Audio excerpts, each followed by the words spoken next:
Coucou tout le monde, bienvenue sur ma chaîne. Aujourd'hui, je vous propose une recette de compote de pommes faite maison avec des ingrédients naturels, simples, économiques. Elle est vraiment trop bonne et surtout comment la conserver hors du frigo jusqu'à 12 mois, voire plus. Pour cela, j'aurai besoin de pommes, n'importe quelle quantité de pommes que vous voulez, d'un citron, d'eau froide et de sucre si vous le désirez bien sûr. Pour moi, pour une quantité de 4 kg de pommes, j'utiliserai 3 belles cuillères à soupe de sucre.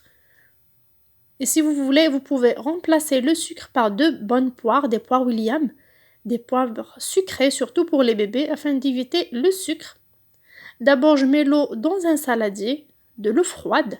En ce moment, comme il fait froid, je prends directement de l'eau du robinet, elle est vraiment trop fraîche. Je découpe un demi-citron en rondelles et je mets dans l'eau directement afin de plonger mes pommes une fois épluchées à l'intérieur.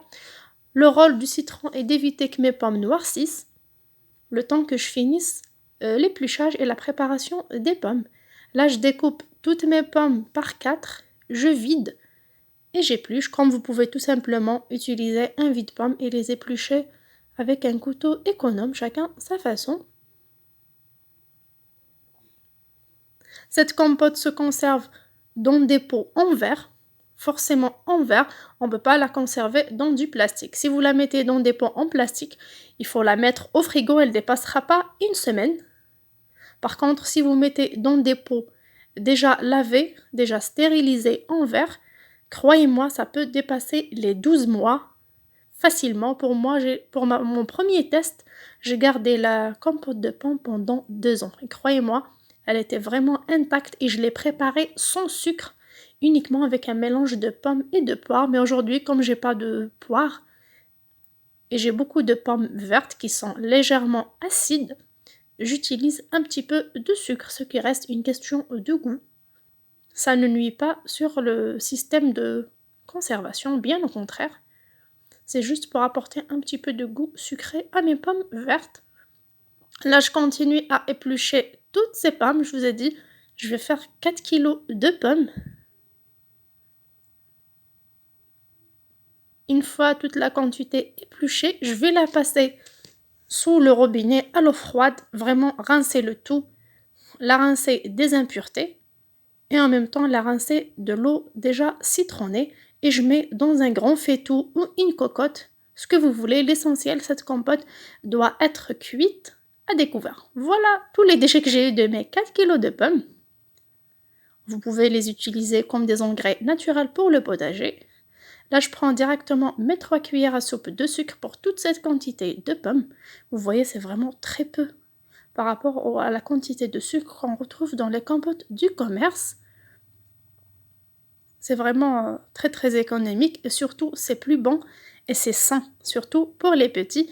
J'ajoute un verre de 200 ml d'eau tout simplement pour mes 4 kg de pommes. Si vous mettez 1 kg de pommes, vous mettez tout simplement une cuillère à soupe de sucre et un demi-verre d'eau.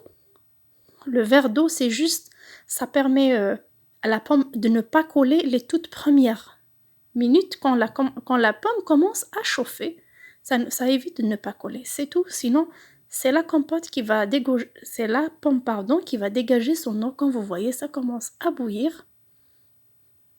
On la met sur un feu doux en remuant de temps à autre, bien sûr, et elle commence à dégager son eau et son jus jusqu'à ce qu'on ait des pommes bien cuites qui s'effritent toutes seules. Vous voyez, mes pommes n'ont pas changé de couleur.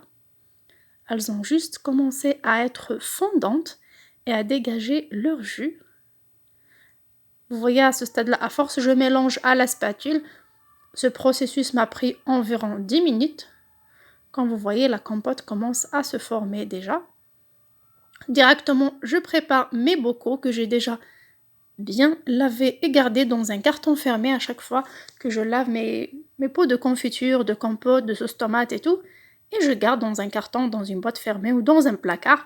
Là, ils sont directement prêts à l'utilisation. Je passe ma compote ou ma pomme déjà cuite ou ma marmelade de pomme au mixeur. Comme je peux la mixer directement avec un bras mixeur. Et je remplis mes pots puis je les retourne sur eux-mêmes. Vous voyez, elle est vraiment bouillante. Regardez-moi la texture, c'est vraiment top, un vrai délice. Elle est lisse, elle est trop bonne, elle est onctueuse, elle est épaisse, on peut l'utiliser pour garnir les tartes, les crumbles aux pommes, les compotes pour enfants. Pour le petit-âge, vraiment, on peut faire n'importe quelle préparation avec cette compote-là. Comme vous voyez, je la mixe vraiment chaude. Si vous préparez une compote et vous n'avez pas le temps de la mixer, vous éteignez votre feu et vous la laissez de côté au moment du mixage, avant de passer à la moulinette ou au mixeur. Il faut la chauffer jusqu'à ébullition, bien sûr en remuant sans cesse. Après, vous mixez et vous remplissez. C'est la chaleur de cette compote qui va permettre au joint qui se trouve à l'intérieur du couvercle de se coller et de se fixer. Et ainsi, on saura conserver nos compotes pendant des mois et des mois, voire des années, sans qu'elles changent de couleur ni de goût, bien sûr, dans un placard ou dans un endroit fermé. Au pire, si vous n'avez pas de placard dans votre cuisine, vous mettez dans un carton et vous fermez, ou dans une boîte en plastique vos bocaux et vous fermez.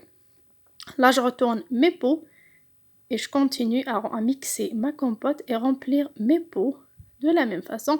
Vous voyez, j'ai eu 2 grands pots, 2 pots moyens et 2 petits pots. Comme vous voyez, vraiment, c'est une quantité importante de compote de pommes que je vais mettre directement ici sur la table. Je vais les laisser sur la table jusqu'à demain matin, le temps qu'elles refroidissent bien, ou au pire pendant 3 ou 4 heures. L'essentiel, c'est qu'elle sera bien refroidie. Une fois refroidie, je retourne mes compotes et je les conserve dans mon placard. Je vous dis à très bientôt. Ciao!